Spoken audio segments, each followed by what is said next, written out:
All right, here is my 2011 Chevy Cruze LS 1.8. I have a coolant leak.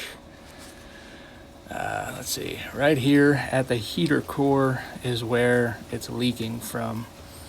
And I will show you here how to disconnect that quick connect hose from the heater core.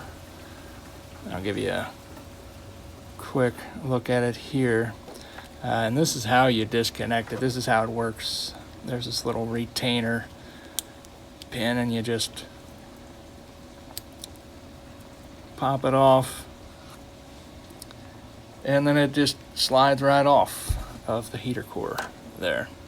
And this is how you put it back together. Once you reconnect it to the heater core, you just push this pin right back in there. Now, in my case,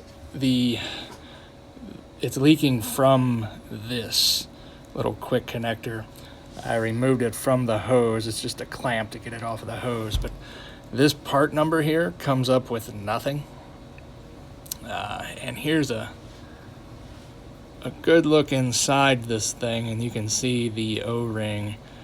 It's kind of deteriorated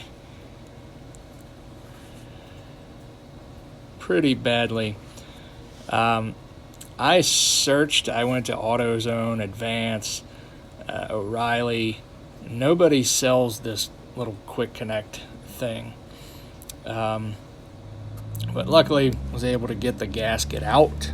And as you can see here on the heater core, you can see that black stuff. That's where the O-ring had deteriorated and it was leaking pretty bad. But yep, was able to get just the O-ring. I got it at O'Reilly's. Here's the part number of the O-ring. Yep, good luck. I hope it fixes your problem like it did mine.